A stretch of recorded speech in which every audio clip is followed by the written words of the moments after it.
Okay, then हमारे पास आता है कि यहाँ तो डेल्टा वी हो गया चेंज इन वेलोसिटी और चेंज इन टाइम। अब आप देखें कि अगर हम इसको इंस्टेंटेनियस पे ले लें, यानी कि एवरेज वेलोसिटी को हम इसको डिफाइन करें कि अगर हम डेल्टा टी को स्मॉलर एंड स्मॉलर करते जाएं, यानी कि हम लोग यहाँ पे डेल्टा टी को क्या करेंगे, छोटा करते जाएंगे, तो हमें यहाँ पर लिमिट लगानी पड़ेगी। तो हम यहाँ अगर लगा दें कि limit delta V delta T approaches to zero delta V over delta T, तो हम इसको डिफरेंशियल के फॉर्म में लिख सकते हैं कि a is equals to D we over D T. और अगर हम इस रिलेशनशिप को देखें a is equals to D we over D T और v के रिलेशनशिप को देखें कि v किसके इक्वल होता है, तो हम कह सकते हैं कि अगर a इज इक्वल्स टू है D we over D T और v जो है वो इक्वल है D S over D T के, तो यहाँ अगर हम v की जगह वैल्यू लगा दें इसकी, v की जो वैल्यू है यानी डी टी ओवर v की वैल्यू जो है D S over D T, तो ये इक्वेशन आपके पास क्या बन जाएगी, ये इक्वेशन क्या बन जाएगी, a is equal to D we over D T, ये देखिए ये बन जाएगी D square S over D T square. तो यही रिलेशनशिप जो है वो वहाँ पे भी निकाला गया है इधर, कि अगर हम v की जगह पुट कर दें किसको, D S over D T को, तो we get a is equal to D square S over D T square. उसके बाद हमारे पास आती है बात पॉजिटिव और नेगेटिव होने की, एक्सेलरेशन पॉजिटिव होगा या नेगेटिव होगा। तो अब देखिए एक्सेलरेशन पॉजिटिव भी हो सकता है, नेगेटिव भी हो सकता है। अगर हम इस केस में देखें तो यहाँ देखिए फाइनल जो वेलोसिटी है यानी v डैश जो है वो स्मॉलर है एज कम्पेयर टू v, तो v डैश छोटी है, v ज़्यादा है, यानी पहले बॉडी का वेलोसिटी ज़्यादा थी पार्टिकल की और फिर वेलोसिटी कम हो गई, तो v डैश जो है वो कम होगी और v ज़्यादा होगी, तो v dash minus v is a negative quantity, तो एक्सेलरेशन क्या हो जाएगा, नेगेटिव, इसीलिए ये लेफ्ट साइड की तरफ है।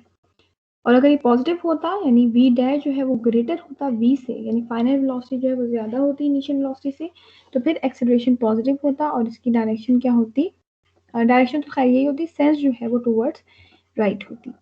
तो ये है आपके पास एक्सेलरेशन की डायरेक्शन, पॉजिटिव भी हो सकती है, नेगेटिव भी हो सकती है।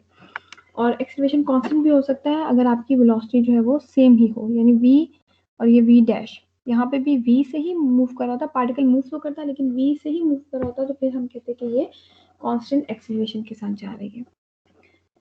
अच्छा जी, उसके बाद यहाँ पे आपके पास एक रिलेशनशिप ड्राइव हुआ है A D S is equal to we D V, इसको मैं आपको यहाँ पे करके दिखा देती हूँ कि किस तरह से ड्राइव हुआ है। We know that A is equal to dV over dt, and we also know that V is equal to ds over dt. So अगर इन दोनों में से हम टाइम dt को निकाल लें, यानी dt is equal to dv over a, और यहाँ से निकाल लें dt is equal to ds over v, और इन दोनों इक्वेशंस को हम इक्वेट कर दें, यानी ये एक दूसरे के इक्वल हो जाए, क्योंकि dt और dt आ गए दोनों तरफ, तो अगर हम कहें कि ये दोनों इक्वल हैं तो we can say that dv over a is equal to ds over v, so we have v dv is equal to a ds। ठीक है, तो यही रिलेशनशिप जो है वो यहाँ पर ड्राइव हुआ है, a ds is equal to v dv। Okay, next topic हमारा आता है कांस्टेंट एक्सेलरेशन का, यानी कुछ रिलेशनशिप्स हैं जो ड्राइव हुए हैं। यहाँ पे सबसे पहला जो रिलेशनशिप है वो है आपके पास कांस्टेंट एक्सेलरेशन में, कि आपने अगर कांस्टेंट एक्सेलरेशन यूज कर रहे हो तो हम a की जगह क्या लिखेंगे, ए सी लिखेंगे। ठीक है, ये बहुत क्लियर नहीं है लेकिन a is equal to a सी लिखेंगे। When the acceleration is constant, each of the three kinematics equations, जो तीन kinetic equations हमने देखी हैं, एक आपके पास ये है एक्सेलरेशन की, एक है वेलोसिटी की, और एक इन दोनों से जो हमने निकाली है थर्ड, ये लास्ट वाली a D S is equal to we D v, इन तीनों को हम इंटीग्रेट कर सकते हैं ताकि हम ए सी यानी कांस्टेंट एक्सेलरेशन, वेलोसिटी, एस और टाइम के दरमियान क्या कर सके, रिलेशनशिप निकाल सके। तो सबसे पहला जो इसमें आपके पास है वो है velocity as a function of time. तो ये बड़ा आसान है velocity as a function of time को रैप करना। आपने ये ध्यान रखना है कि जब भी आपको ये 3 रिलेशनशिप्स हैं, देखिए पहला है velocity as a function of time, दूसरा है position as a function of time और तीसरा है velocity as a function of time. तो जब आप velocity as a function of time use करेंगे तो आपने ऐसी रिलेशनशिप यूज करनी है जिसमें दोनों जो है वो डेरिवेटिव के साथ आते हो, यानी वेलोसिटी भी डी के साथ आ रही हो और टाइम भी डी के साथ आ रहा हो, जो कि किसमें पॉसिबल है, एक्सेलरेशन की इक्वेशन में। जब आप पोजीशन को देखेंगे as a function of time तो फिर आपने ऐसी इक्वेशन यूज करनी है जिसमें पोजीशन भी डी के साथ आ रहा हो और टाइम भी डी के साथ आ रहा हो, यानी D S over D T वाली इक्वेशन यूज करनी है। कोई भी ऐसी इक्वेशन जिसमें एस भी डी के साथ हो और टाइम भी डी के साथ हो। और velocity as a function of position, यानी वेलोसिटी भी डेरिवेटिव के साथ आ रही हो और पोजीशन भी डेरिवेटिव के साथ आ रहा हो, तब हम ये थर्ड इक्वेशन जो है वो यूज करेंगे। तो पहली इक्वेशन पे आते हैं, velocity is a function of time, यानी हमें एक ऐसी इक्वेशन चाहिए इस रिलेशनशिप को डेवलप करने के लिए कि जिसमें आपके पास वेलोसिटी के साथ भी डेरिवेटिव आ रहा हो और फंक्शन ऑफ टाइम के साथ भी डेरिवेटिव आ रहा हो। तो कौन सी इक्वेशन है जिसमें आपके पास डीवी भी आता है और dt भी आता है, वो है एक्सेलरेशन की इक्वेशन। ठीक है, तो ये हम इसको यहाँ पे सॉल्व करते हैं।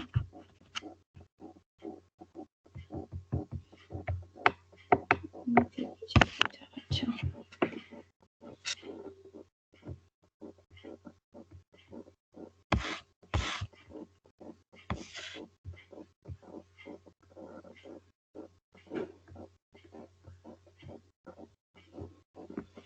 तो पहला है a c is equal to D we over D t, क्योंकि हमने ऐसी क्वेश्चन यूज किया जिसमें वेलोसिटी भी आ रही हो डी के साथ और D T. So now we will solve it. A C D T is equal to D V. अच्छा जी, अब हम कहेंगे कि वेलोसिटी स्टार्ट में जो है वो v थी और बाद में क्या हो गई v नॉट, और टाइम जो है वो स्टार्ट में क्या था 0 और बाद में क्या हो गया t। ठीक है, अब हम इस तरह से लिमिट्स लगा के इसको इंटीग्रेट करेंगे। इंटीग्रेशन किस तरह से करेंगे, टाइम की लिमिट क्या होंगी कि टाइम स्टार्ट में 0 था, then t A C D T is equal to velocity start में क्या थी v और बाद में क्या हो गई v नॉट। तो ये आपके पास आ जाएगा डी वी। नाउ इसको इंटीग्रेट करते हैं। अब ये कांस्टेंट एक्सेलरेशन है तो ये इंटीग्रल से बाहर आ जाएगा। dt का जब आप इंटीग्रल लेंगे तो सिंपल हो जाएगा t is equal to v, यहाँ पे क्या हो जाएगा v नॉट माइनस इनिशियल जो है वो यहाँ गलती कर दी है मैंने,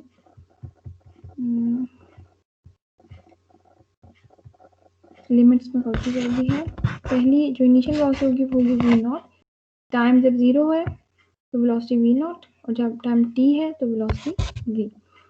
now solve it, A C t is equal to, इसका भी v आ जाएगा तो it means v minus v not.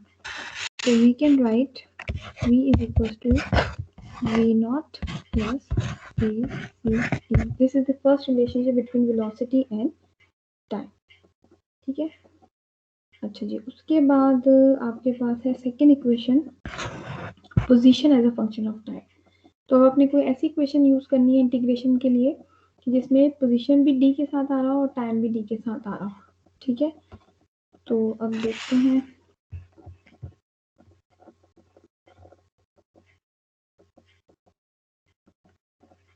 D S आना चाहिए और डी टी आना चाहिए।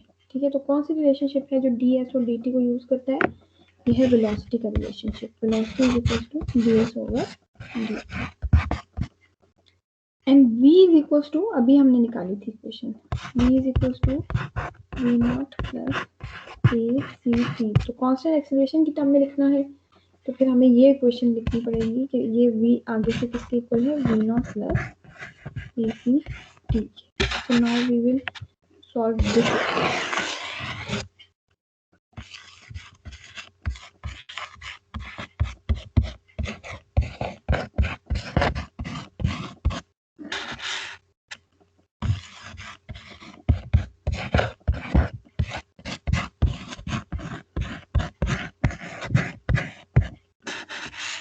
नाउ इंटीग्रेट करेंगे।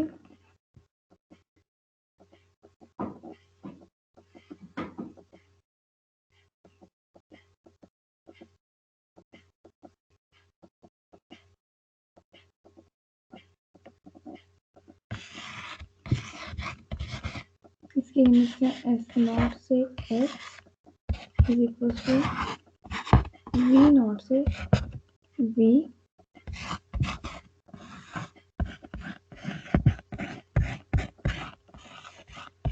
सॉरी यहाँ वी नॉट नहीं आएगा, यहाँ टाइम आएगा क्योंकि position as a function of time. V naught को इंटीग्रेट नहीं करेंगे हम, डी टी को इंटीग्रेट करना है तो टाइम की लिमिट्स आ जाएंगी, यानी कि टाइम 0 से टी। ना सॉल्व करें तो ये हो जाएगा S minus S naught is equal to V naught T plus A C T square over 2। ठीक है, तो यहाँ पे तो सिंपल एस आ जाएगा, तो जब आप लिमिट लगाएंगे तो हो जाएगा एस माइनस एस नॉट। ये स्टेप आपको पता है ना कि डी एस का इंटीग्रेटेड आएगा एस, तो फिर आप इस पर क्या लगाएंगे, लिमिट्स। पहली लिमिट आ जाएगी एस, दूसरी आ जाएगी माइनस एस नॉट।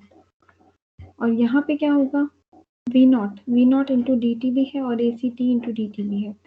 तो जब v not into d t solve करेंगे तो v not as it is आ जाएगा और डी टी का इंटीग्रल आ जाएगा टी।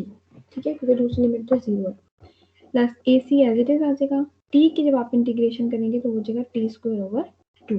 तो इसलिए ये आपके पास जो है बनेगा सेकेंड फॉर्मूला। ठीक है, ये आ गई, देखिए ये constant acceleration. Third and the last relationship is basically between velocity and position. So कौन सी इक्वेशन है जिसमें वेलोसिटी और पोजीशन आते हैं एज विद डेरिवेटिव?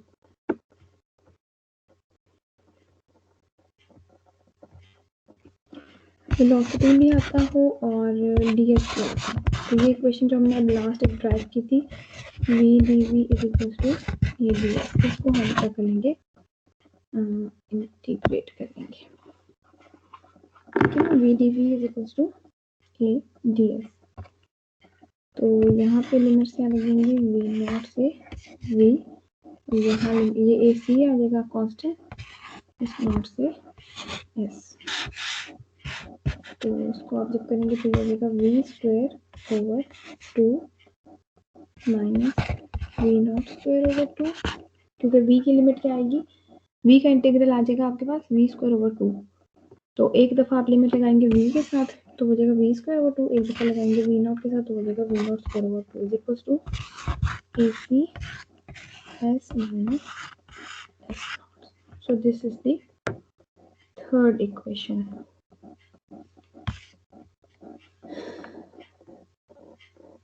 टू को यहाँ पे दूसरी साइड पे मल्टीप्लाई कर दिया, यानी कि v square minus v not square is equal to 2ac s minus S naught. यहाँ तक आपका सॉल्व किया।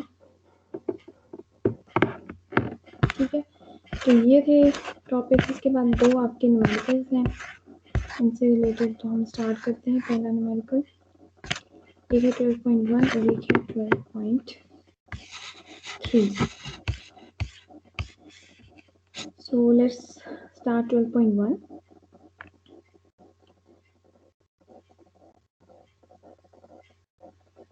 The car in figure moves in a straight line such that for a short time its velocity is defined by v is equals to 3t square plus 2t।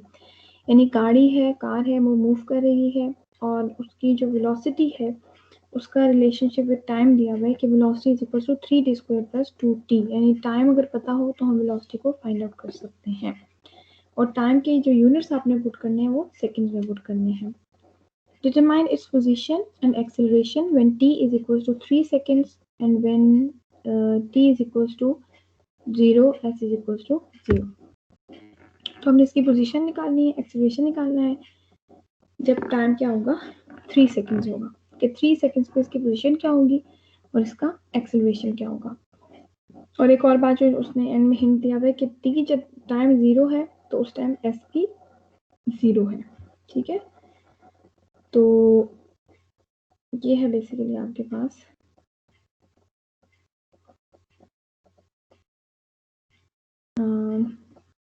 Problem. So let's start. इसको हम paint पे मैं यहाँ पे open कर लेती हूँ।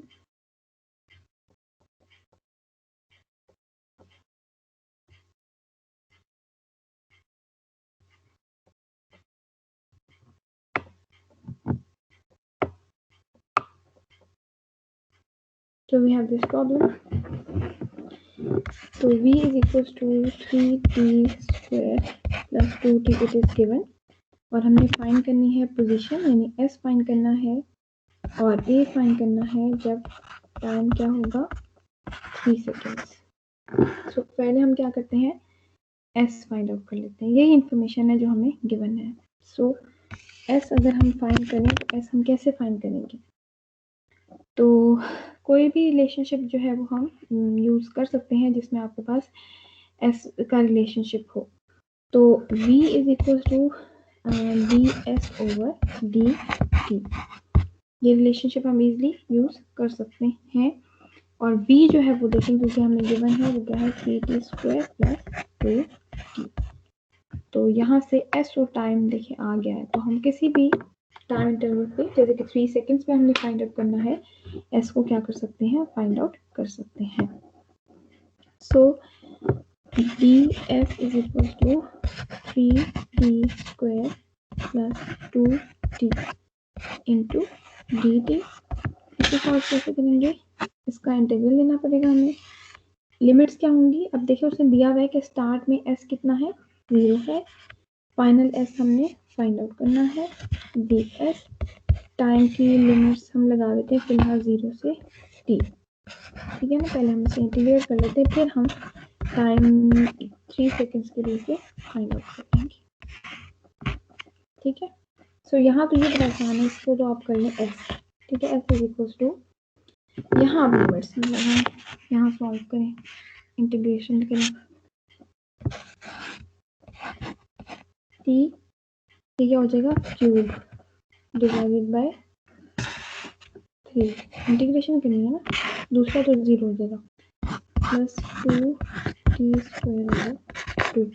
ये अब इंटीग्रेशन है, ये आपको यकीनन आती होगी। 3 कांस्टेंट रह जाएगा, टी स्क्वायर का जब आप इंटीग्रेट करेंगे तो पावर ऐड हो जाएगी 2 + 1, डिवीजन में भी 2 + 1 आ जाएगा यानी 3। इस तरह 2t का जब आप इंटीग्रेशन करेंगे तो 2 नेगेटिव आ जाएगा, t की इंटीग्रेशन क्या होगी t स्क्वायर ओवर 2। तो दूसरी लिमिट तो 0 है, इसलिए 0 को हम इग्नोर कर देते हैं। So we have s is equal to t cube plus t square.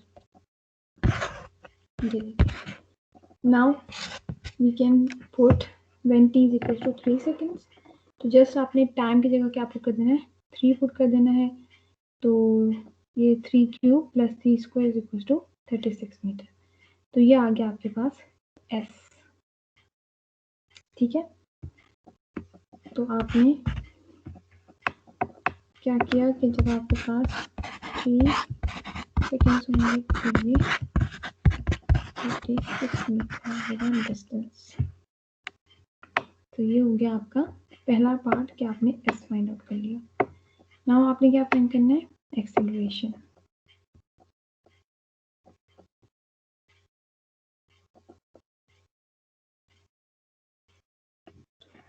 Acceleration is equal to change in velocity with time. So velocity हमें given है, it is dt plus t. So we have a dt is equals to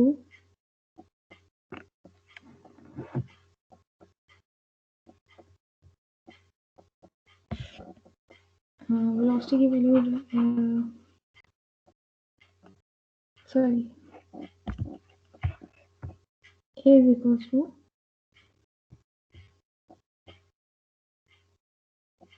d over dt. So we have a is equals to d over dt। यहाँ पे हमें integrate करना पड़ेगा, और sorry differentiate, we will find the derivative of this. तो इसका derivative क्या होता है, 3, जो आपकी पावर होती है वो इधर आ जाती है 3, प्लस इसका जब आप डेरिवेटिव लेंगे तो 2, पावर एक कम हो जाती है और मल्टीप्लाई में भी आ जाती है। सो वी हैव पावर एक कम हो जाती है ना, तो ये क्या हो जाएगा 2t से सिंपल 2 हो जाएगा, सिंपल 2 आपके पास आ जाएगा, और 2t की पावर एक 1 माइनस हो जाती है, 1 - 1। So we have simple 2. So we have 6t plus 2 is equal to a. So हमने a किस पे फाइंड करना था when time interval is equal to 3 seconds. तो 6 is 18, 19, 20 meter per second square is our answer. यही find करना था बस simple determine its position and acceleration when time is equal to 3 second. इसके बाद आपके पास है 12.3. 12.3 क्या है बेसिकली कि during a test a rocket is travelling upward at 75 metre per second and when it is 40 metre from the ground its engine fail. यानी एक रॉकेट है वो ट्रैवल कर रहा है अपवर्ड. ये देखिए अपवर्ड ट्रैवल कर रहा है और इसकी स्पीड जो है वो कितनी है 75 मीटर पर सेकंड. और जब ये ग्राउंड से 40 मीटर तक जाता है, यानी 40 मीटर ये दिया हुआ है, यहाँ से 40 मीटर तक जाता है तो इसका इंजन फेल हो जाता है. अब इंजन फेल होने की वजह से उसको वापस गिर जाना चाहिए, लेकिन ज़्यादा कुछ ना कुछ तो फोर्स थ्रस्ट है जिसकी वजह से वो ऊपर जाएगा.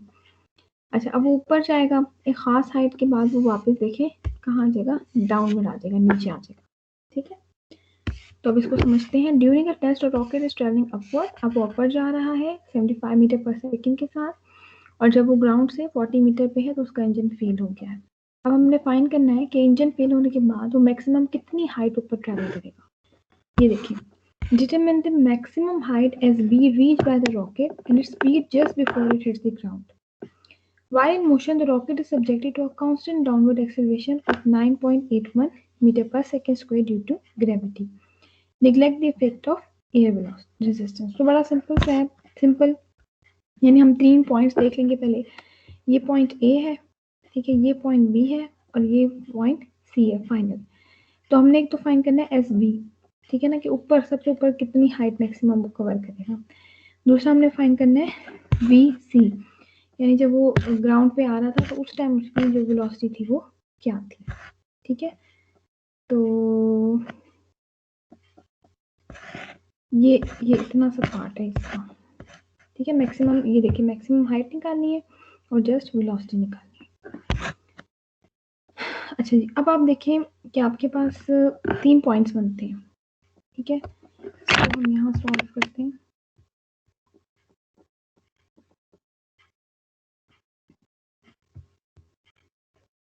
पहले ये है पॉइंट ए, ठीक है, फिर ये अपवर्ड जाएगा पॉइंट बी पर और फिर ये वापस ग्राउंड पे आएगा पॉइंट सी पर. तो इस पॉइंट पे हमने इसकी वी सी निकालनी है वेलोसिटी, इस पॉइंट पे हमने इसका एस निकालना है और इस पॉइंट पे हमने इसकी वेलोसिटी दी हुई है वी ए. ठीक है, और एस भी दिया हुआ है जिस पर जो है आपके वो 0 हो जाती है.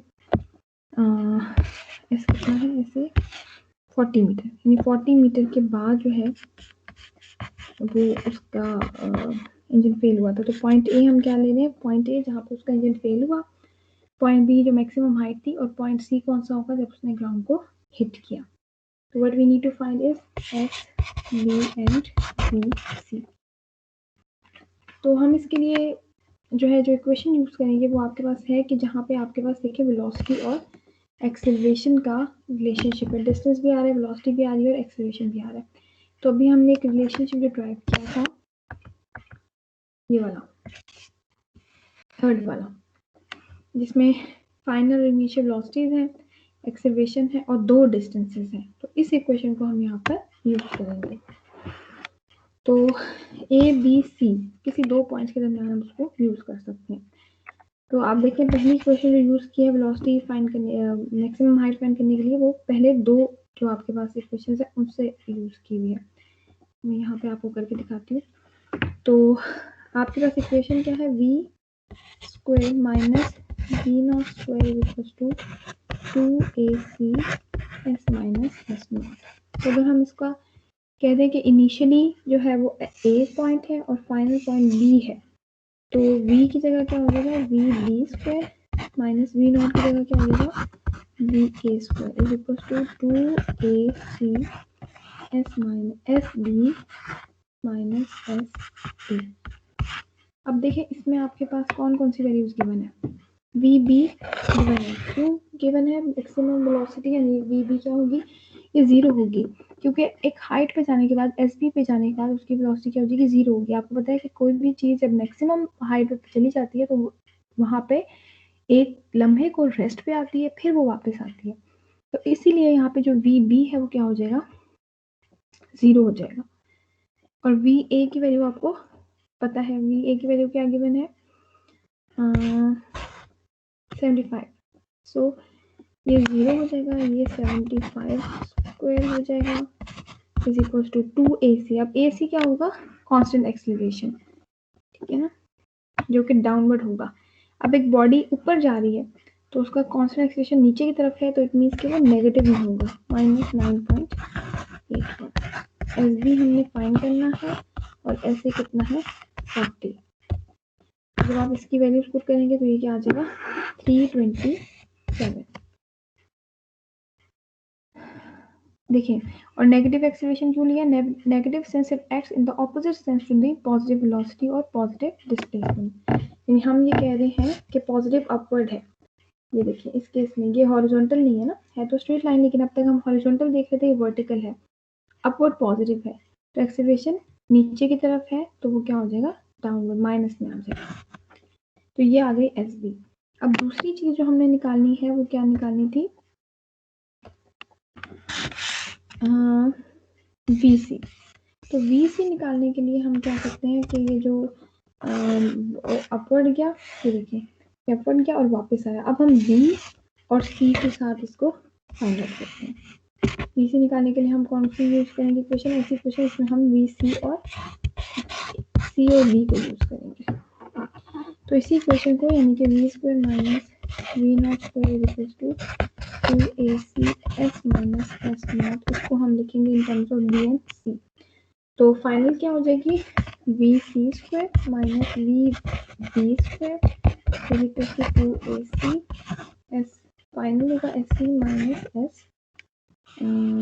एस बी, ठीक है। तो अब देखें वी सी जो है वो फाइंड करनी है, वी बी हम फाइंड कर चुके हैं ऊपर वाली क्वेश्चन से, ए सी भी हमें पता है। अब वो उसी डायरेक्शन में होगा तो ये पॉजिटिव में आ जाएगा। ये देखिए हम वेलोसिटी, ये अभी भी अच्छा ठीक है, पॉजिटिव अपवर्ड है तो नीचे डाउनवर्ड है, हम उसको सिर्फ इस लिहाज से यूज करेंगे। अच्छा ये पॉजिटिव डिस्प्लेसमेंट के ऑपोजिट है, डाउनवर्ड एक्ट कर रही है, अपवर्ड पॉजिटिव होता है, डाउनवर्ड नेगेटिव होता है, तो इसके अभी भी नेगेटिव साइन के साथ आएगी। एस सी यानी डिस्टेंस एट पॉइंट सी, तो वो क्या होगा? 0, क्योंकि ग्राउंड पे तो डिस्टेंस क्या हो जाएगा? 0 हो जाएगा। और एस बी ये हमने फाइंड आउट कर लिया, ठीक है ना।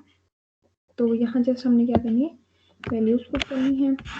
वी सी हमने फाइंड करना है, वी बी क्या होगा? 0, क्योंकि मैंने आपको पहले बताया मैक्सिमम हाइट पर वेलोसिटी 0 होती है। 2 minus 9.81 s c is 0 minus s b is 4।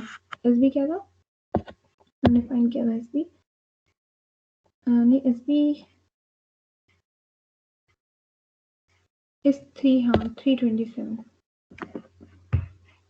S b is 327। तो इसको सॉल्व करेंगे तो आपके पास बी सी की वैल्यू आ जाएगी -80.1 मीटर पर सेकेंड। और इसको पॉजिटिव क्यों लिखा हुआ है? पॉजिटिव क्यों लिखा हुआ है इसको? Because final is greater, v c is greater than v b, ठीक है ना, इसीलिए आपके पास वी सी क्या हो जाएगी? पॉजिटिव हो जाएगी।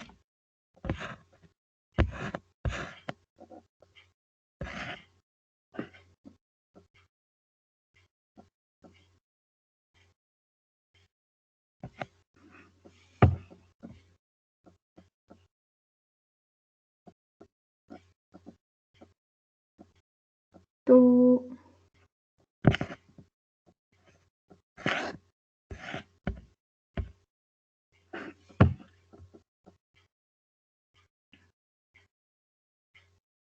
ये ऐसे में बेसिकली ये बताया हुआ है कि जो वी सी है वो अगर अपवर्ड होगी तो वो आपके पास इसमें आ गया क्योंकि पॉजिटिव एक्स एक्सिस जो है, पॉजिटिव पोजीशन एक्सिस जो है वो अपवर्ड है, तो वो जो पॉजिटिव पोजीशन एक्सिस है वो अपवर्ड है, पॉजिटिव वेलोसिटी भी अपवर्ड है, ठीक है ना। तो अगर नेगेटिव आ रही है तो इट मीन्स वेलोसिटी जो है वो उसकी डायरेक्शन डाउनवर्ड है। तो क्योंकि मैग्नीट्यूड जो है ना उसके साथ कभी नेगेटिव साइन नहीं होना चाहिए, यही वजह कि इसको हमने पॉजिटिव की टर्म में लिख दिया, लेकिन देखिए साथ हमने एरो लगा दिया कि नेगेटिव का मतलब क्या है कि ये डाउनवर्ड है, ठीक है ना। तो कभी भी किसी भी मैग्नीट्यूड को आप नेगेटिव में नहीं लिख सकते, ठीक है। यहाँ भी देखिए इसे निकाला नेगेटिव मैग्नीट्यूड है, लेकिन नेगेटिव के साथ हम नहीं लिख सकते, हम उसको एरो लगा के शो कर देंगे कि नेगेटिव का मतलब है कि इसकी डायरेक्शन जो है वो opposite to that of the position vector है, ये डाउनवर्ड है, ठीक है। उसको आप लोग लेक्चर को देख लीजिएगा, अगर आपको कुछ समझ नहीं आती तो फिर आप जो है वो मुझसे पूछ लीजिएगा लेक्चर के अंदर। Okay class.